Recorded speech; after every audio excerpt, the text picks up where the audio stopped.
এই দেশে ঠান্ডা এখনও বেশ ভালোই রয়েছে। প্রায় প্রত্যেক দিনই তাপমাত্রা 11-12 ডিগ্রির মতো রয়েছে। তো এখন একদিনও এই সারা শীতকাল জুড়ে কড়াইশুঁটির কচুরি খাইনি। তো খুবই খেতে ইচ্ছা করছিল কড়াইশুঁটির কচুরি। আর মেয়ে স্কুল থেকে চলেও এসছে, ভাবলাম গরম গরম ওকে দুটো ছেঁকে দিই। তো এই যে বানিয়ে ফেলেছি, আর এইরকম সবুজ সবুজ কালার দেখে আমার মেয়ে আমাকে বারবার জিজ্ঞাসা করছে, মা এই সবুজ সবুজ জিনিসগুলো তুমি কী দিয়ে বানিয়েছো?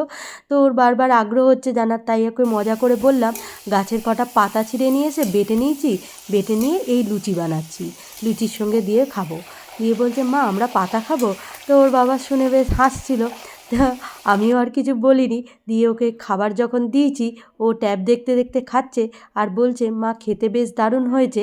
তো আমি বললাম, কেমন লাগছে গাছের পাতা দিয়ে লুচি? তো ও বলল, তুমি তো আমাকে মজা করে বলেছো, বাবা বলেছে এটা মটরশুঁটির কচুরি। তো ওই যে বাবা আর মেয়ে দুজনে মিলেই বসে খাচ্ছে। আর আপনাদের ভিডিওটি কেমন লাগলো অবশ্যই জানাবেন।